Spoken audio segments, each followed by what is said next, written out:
Good evening friends. এখন আমি সন্ধেবেলায় তোমাদের নতুন ব্লগে একটা স্বাগত জানিয়ে আজকে ব্লগটা স্টার্ট করলাম। আর এখন কিছুটা কফি বানিয়েছি। কফির সঙ্গে ছিল কি টপ বিস্কুট আর সেও ভাজা। আজকে আমাদের বাড়িতে কিছু গেস্ট এসেছে। আর এখন কিন্তু রাত, মাঝখানে অনেকক্ষণ কথা বলার পরে এখন কিন্তু রাতে আমাদের ডিনারের টাইম হয়ে গেছে। আর ডিনারে রয়েছে এই দেখো চিকেন ভর্তা আর সঙ্গে আলু পরোটা। আর কারা এসেছে আর দেখাচ্ছি আস্তে আস্তে। আজকে এসেছে আমার মেয়ে আর জামাই। এবার তোমরা একটু শুনে অবাক হবে, বলছি সমস্তটাই। আর এদিকে অহনা দাদুকে খেতে দেওয়া হয়ে গেছে, কারণ অহনা কাল সকালবেলায় স্কুলে যাবে। আর এই দেখো আমার জামাই, আর এই হলো আমার মেয়ে। আর এরপরে মা, মিস্টার নন্দী আর আমার মেয়ে জামাই সবাইকে একসঙ্গেই খেতে দিয়েছি। ওদের খাওয়া হয়ে গেলে পরে আমি খেতে বসবো। এবার মা যেহেতু মাংস খাবে না, তাই মায়েদের জন্য একটুখানি করেছিলাম আলুর দম। এইবার মেয়ে জামাই বলতে কাকে বোঝাচ্ছে সেটাই বলছি।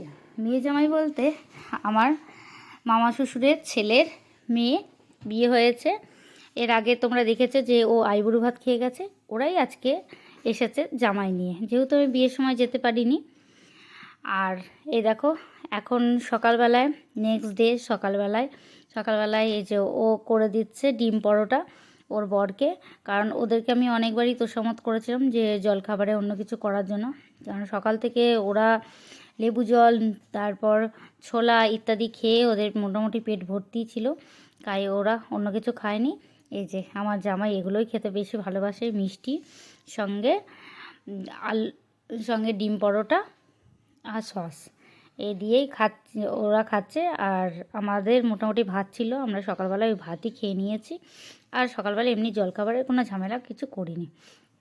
আর এখন মেয়ে গেল জামাইকে খাবার দিতে, কারণ জামাই ওপরে বসে আছে, ফোন করছে।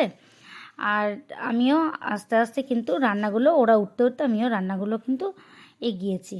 রান্নাগুলোর মধ্যে দেখো আজকে যেহেতু জামাই এসছে, তাই মটনটাও কষাচ্ছি। ওদিকে ভাত বসিয়ে দিয়েছি, জলখাবারে তো দেখলেই ওদেরকে কি খেতে দিলাম। এখন এই দেখো এখানে চাল ধুয়ে রেখেছি, গোবিন্দভোগ চাল। আর এখানে রেখেছি কাজু কিশমিশ ভিজিয়ে রেখেছি। আজকে করব একটু বাসন্তী পোলাও, তা অল্প করেই করব। আবার ভাতও তো আছে সঙ্গে। আর গরম গরম ভাতের সঙ্গে খাসির মাংসর ঝোল সবথেকে বেশি ভালো লাগে।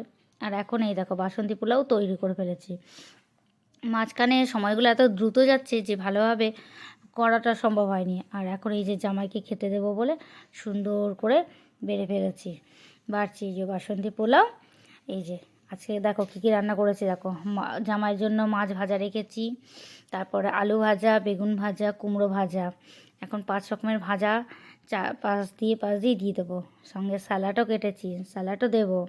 তোমরা তোমরা খালি দেখতে থাকো। মাঝখানে একবার অস্মিকে খাওয়ালাম। অস্মিকে খাওয়াতে বসলে তো মানে ওটা বিশাল ঝামেলার বিষয়। অস্মি মোটেই খেতে চায় না, তাই অস্মিকে খাওয়ানোর পার্টটা আগেই মিটিয়ে নিয়েছি। অস্মি খেতে গেলে প্রচণ্ড কান্নাকাটি করে, যেহেতু মাছ। এই দেখো আমি বললাম না আমি স্যালাড কেটে নিয়েছি, এরকম স্যালাডও কেটে নিয়েছি। সঙ্গে স্যালাডে আছে লেবু, লঙ্কা। আর এখানে মিস্টার নন্দী চলে এসছে, মিস্টার নন্দীও আমার সঙ্গে হেল্প করছে। আর এখন এই দেখো আমি লেবু লঙ্কাটা একদম গরম গরম ভাতের ওপরে দিয়ে দিয়েছি। এই দেখো ডাল করেছি কাজু কিশমিশ দিয়ে, মুগ ডাল। আর করেছি কাতলা মাছ পোস্ত। এবার এই দেখো আমার জামাইয়ের মুখটা দেখেছো কি হাসি। আর এখন ক্যান্ডেল লাইট ডিনার করাবে বলে মিস্টার নন্দী আবার ওর সঙ্গে আবার ওদেরকে দিয়ে দিয়েছে টুনি ক্যান্ডেল, ওটাকে জ্বেলে দিয়েছে। আর এদিকে অহনা তো লাজুক লাজুক জামাইবাবুর সঙ্গে লাজুক মুখে খেতে বসেছে। এখন আবার ওই যে মিস্টার নন্দীকেও খেতে দিলাম। অহনা তো সেরকম কিছুই খেলো না, খালি পোলাও আর মাংসই খাচ্ছে, আর সঙ্গে স্যালাড।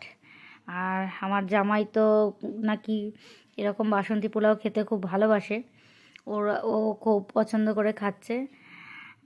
যাই হোক, আর আমার মেয়েও বলছে এত কিছু করার কি দরকার ছিল। যাই হোক, এদিকে এই দেখো ভাতটা দেখলাম কতটা আছে। এখানে যে পোলাওটাও হয়ে গেছে। পোলাওটা এইটুকু রয়েছে। এবার আমি খেতে বসবো ওদের হয়ে গেলে পরে। এবার আমি সমস্ত তুলে তুলে দেখে নিচ্ছি।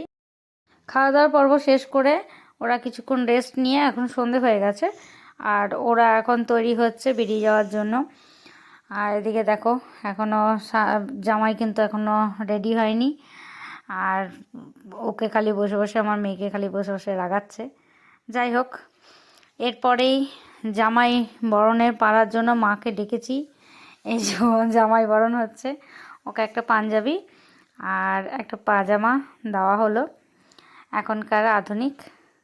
যাই হোক, ও পরে ওটাকে দেখার জন্য ওকে অনুরোধ করা হলো। আর ওর কোলে, জামাইবাবুর কোলে, জামাইবাবুর ছোটো শালি একেবারে উঠে পড়েছে। একদম অবশেষে ওরা ফাইনালি বেরোলো। এই যে ওদের গাড়ি দাঁড়িয়ে আছে, আর এই যে জামাই গাড়ির ভেতরে গাড়ি স্টার্ট নিচ্ছে, আর এদিকে আমার কাকা শ্বশুর বাইরে কিন্তু কথাবার্তা বলছেন। যাই হোক, ভিডিওটা আজকে এই পর্যন্তই রাখলাম। ভালো লাগে অবশ্যই লাইক কমেন্ট শেয়ার করতে ভুলো না। Bye bye, tata.